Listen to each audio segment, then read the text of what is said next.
todos,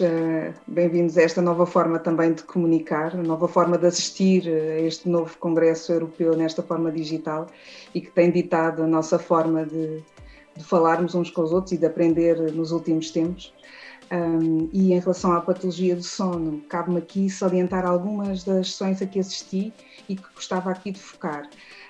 Para já, antes de falar das sessões, é sempre um orgulho assistir a portugueses com posições de destaque também no Congresso Europeu e, em particular, em alguns portugueses que também estiveram presentes em algumas sessões de sono, à parte de muitas outras sessões, mas é sempre um orgulho ver a doutora Mafalda Vanzeler a moderar uma sessão de patologia de sono, ou a professora Biana a falar sobre patologia de sono na esclerose lateral amiotrófica, ou o professor Vink também com tantas sessões também dedicadas a este tema de sono e ventilação. Depois, em relação ao primeiro destaque, falar sobre o que foi o State of the Art em relação aos distúrbios do sono, com a professora Maria Bonsignori, que fez um ótimo overview da apneia do sono ao longo dos anos, com um tema dedicado ao passado, presente e futuro, desde 1960 até à atual Big Data e ao que a Big Data também nos permite conhecer em relação à patologia do sono e em relação ao que conseguimos hoje conhecer sobre a apneia do sono, que é muito mais do que nós achávamos até agora, com grande descrição dos próprios fenótipos e em relação às questões futuras que deixou no ar e em muitas interrogações e muitas sugestões também de investigação, nomeadamente em relação à necessidade de novas métricas para compreender a apneia do sono, para além do índice de apneia e hipopneia,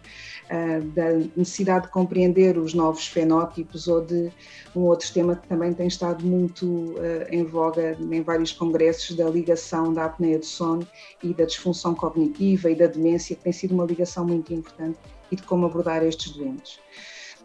Outra das sessões deste State of the Art foi com uma das nossas convidadas de 2019 no nosso Congresso Nacional, com a professora Sofia Esquiza, que nos falou sobre como fazer o screening destes doentes, a quem e como. Sempre com muitas questões, continuamos com muitas questões em relação a este tema. Em relação a quem fazer, focou muito os doentes de elevado risco, focando também as recomendações da Academia Americana, mas focou ainda, sobretudo, nos doentes diabéticos, nas grávidas, que são assim sempre uma população diferente e difícil também de fazer o screening nesta população específica, e focou ainda os condutores profissionais, salientando também um artigo publicado por ela própria no READ, que também recomendo a todos, porque apresenta um algoritmo muito interessante em relação ao screening nos condutores profissionais. Como fazer este screening? Recordou uma revisão sistemática muito boa que foi publicada recentemente, em 2020, no JAMA, que fala sobre a especificidade e a sensibilidade da maior parte dos questionários que existem hoje em dia, e acabando por salientar que este two-stage screening combina o questionário e um exame simples, um exame simplificado de ambulatório, parece ser o que consegue dar uma maior resposta no screening destes doentes. Muitas outras sessões existiram, queria só focar mais duas, uma do Dr. Peter Cross, que falou sobre como aumentar a qualidade no diagnóstico num laboratório de sono, e o que eles fizeram no próprio laboratório foi uma sessão muito pequenina, mas que demonstrou a forma como eles olharam para um problema que, pelos vistos, não existe só em Portugal, na acessibilidade ao diagnóstico destes doentes, recordando sempre que é sempre uma patologia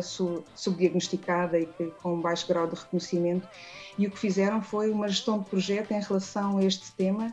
e em que juntaram uma equipa multidisciplinar e olharam para os stakeholders e incluíram também os doentes neste processo para tentar perceber onde é que são os passos que devem ser eliminados para garantir uma maior acessibilidade. No caso deles, foi identificado, o principal passo era no acesso ao hospital, portanto não era depois na consulta de seguimento ou na realização dos exames, era mesmo na dificuldade de acesso ao próprio hospital logo no início, e identificando esse problema conseguir aumentar em 244% depois a acessibilidade de novos diagnósticos e aumentar a qualidade do próprio laboratório neste sentido. E isto faz-nos refletir que provavelmente os problemas são diferentes em cada hospital, as realidades são completamente diferentes, mas se calhar faz-nos pensar que para pensar sobre este problema é preciso juntarmos todos e tentar identificar qual é que é o ponto que é estratégico e que deve ser melhorado. Por último, uma outra sessão também pequenina sobre como se fez o manuseio da apneia do sono num hospital durante a pandemia e em particular num hospital chinês, em que, à semelhança também do nosso país, foi reduzida a atividade para 5 a 10% do que era até à data, privilegiando os exames urgentes e os doentes com critérios de maior risco e privilegiando o risco, não é? Diminuindo o risco e aumentando a segurança dos doentes e, portanto, privilegiando os exames de ambulatório e apenas os urgentes, e progressivamente tem estado a aumentar a capacidade e com a retoma da atividade, mas ainda muito longe daquilo que era até à data. Estes são os principais focos, algumas das sessões ainda estão a decorrer. Não deixa de ser engraçado que, se nós fizermos pesquisas por telemedicina ou por saúde digital, surgem cerca de 100 ou mais de 100 sessões durante este congresso. Portanto, provavelmente muitas da telemonitorização e desta telemedicina e da teleconsulta estão a ditar e a ter um foco importante durante o nosso congresso europeu. E provavelmente vão ditar também a nossa forma de estar e de atuar a partir daqui. E provavelmente esta é, se calhar, a mensagem final em relação a este Congresso Europeu, que é como